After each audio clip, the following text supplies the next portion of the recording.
In this case study, we are going to build a polygenic race score model to predict gastric cancer using genome-wide association studies, which is based on SNPs or single nucleotide polymorphisms.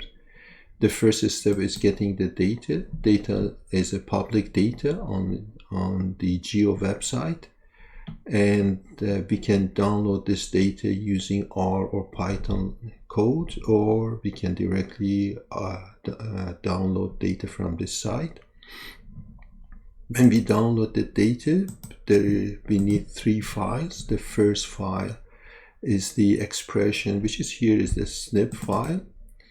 We click, say on the call in the header column, we have the key for each sample, and in the first column for each row, the row name is the SNP name or the probe name here, and the rest is the SNP alleles. This is our main data file. The second file is the probe data. The first column is just the index, simple index. Second is the name for the probe or a SNP. And the third column is the chromosome number for each related SNP. The third file is the target file. And the first column is the unique key for each sample. The second is target. We can check.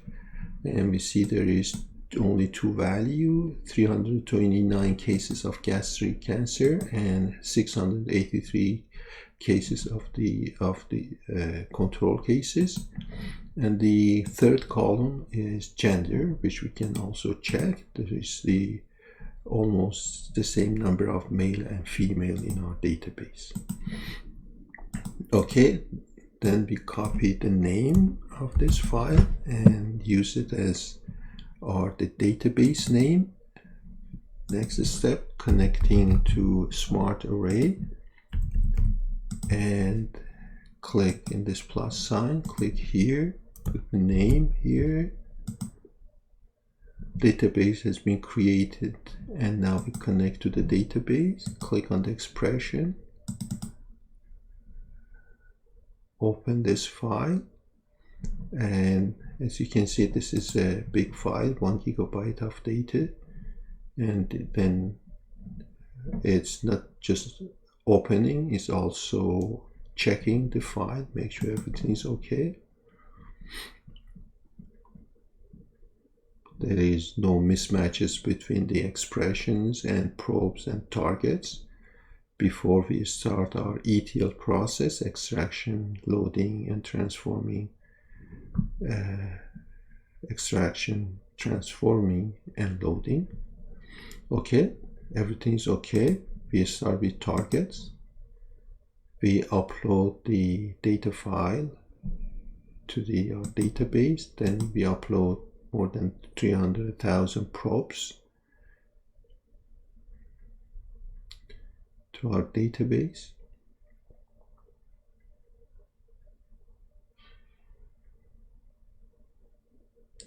Okay, now this is a big file. This is a SNP file. Then we start to upload expression data, and it's a bit time consuming process because we cannot have one table with more than 300,000 columns. Then we use a smart method to slice them, and then it's going to take something around 20 minutes to 25 minutes. Then we just pause and we'll be back. Okay, it's finished. Now we have all 3 files in our database. Click here. Now this is our newly created database. Double click. This is our main fact table. It's a big fact table and it takes time. The first time we need to load it, and then we start to analyze more than 300,000 probes. And when we finish it, we just select top 100, top 200, or 500, and we don't need really to analyze all those probes. But using a relational database will give us all those flexibility to work with data, and most importantly, to manage the data. Okay, now we look at our target. There is just two targets, control and gastric cancer. 32% gastric cancer, 68% control. And now we look at the target against one probe. And we can see the frequency of the percentage of each of those allele, BBAAB in control and gastric cancer. You see there are no big differences. That's the reason when we use the chi-square test, the probability is much more than 0.05. It means this probe is not that much predictive. We can go and look at the other probes, and we see something called NC, or no call. It's better to exclude this no call because this is the missing value. And okay, we cannot just go through the more than 300,000 probes. We go to the top N, and we start to analyze all more than 300,000 probes automatically. Again, this process is for each probe. We do the chi-square test, and we keep track of all those numbers. For sure, it's going to take time to finish the process, but at the end, we just going to save the top 200 or top 500 probes or SNPs. Okay, now we pause and we'll be back. Okay, we are almost done, and at the end we should see the Manhattan plot. As you can see, this is the line for FDR 0.05, and an x-axis we have chromosome, y-axis minus log 10 of probability. As you can see, there are many probes which has a lot of predictability power. They're a strong predictive variable. Okay, we close this one. We come here and say, okay, we just want to save, say, control and gastric cancer. We just save top 200.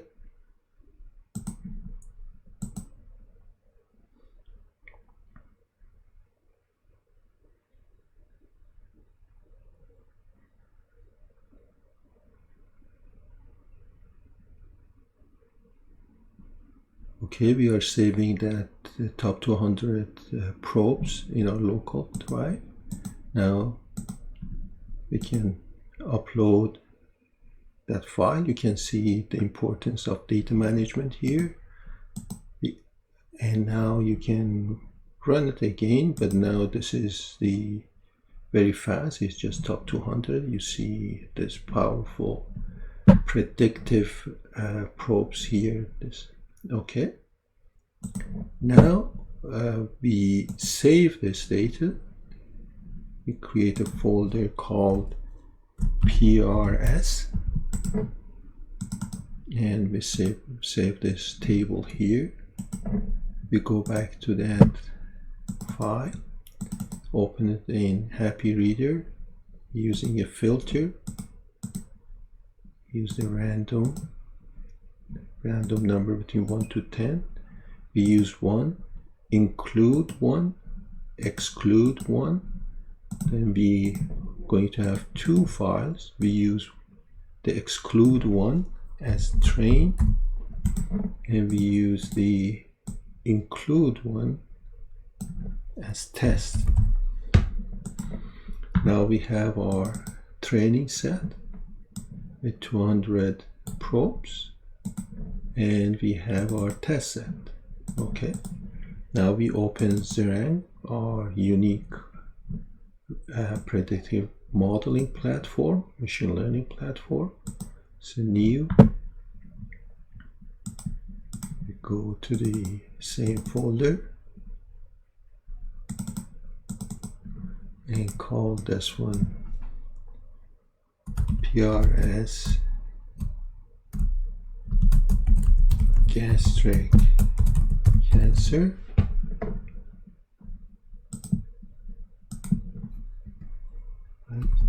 Cancer, right? Okay. We get training set. We use our target, which is the target factor, and we remove this two. We can keep gender, and we can remove the random variable. We first generate all the statistics we need, then we go to the modeling side, select all 201 because it's a very strong model. Then we go with the 0.5 delta. It's a bit high. We go with the 2.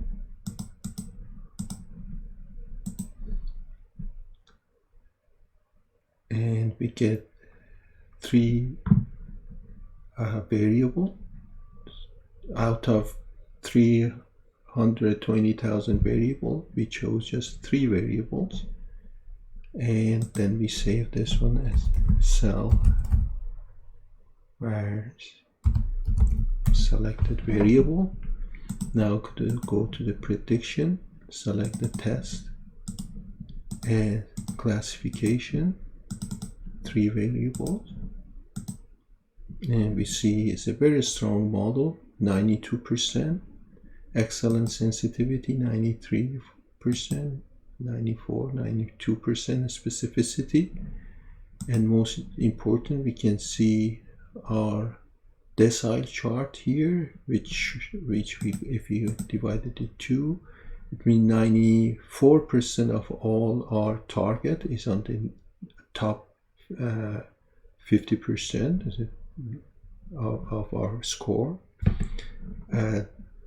and we can also do more evaluation tests using score. Let's target against the score. This is a gain chart. For first 10%, we have 30% for the model, compared 10% for the random model. We can see it here, almost 3 times better than random, but the most important part is the ROC, which is more than 0.9. And KS chart show a strong separation between 2 classes. And for confusion metrics, we need to select the target, the predicted value, and the same thing we've seen it before with the accuracy of more than 90%. And this is a very good model. We believe this is a good model. We can deploy it. To deploy it, we need a script here, and then we can save our model here. And now we go for the deployment, and we can get our model file and send it to the server. It means in a few clicks we can deploy the model. This is one of the most important feature of the Bioda platform. And that's it. Then thank you so much.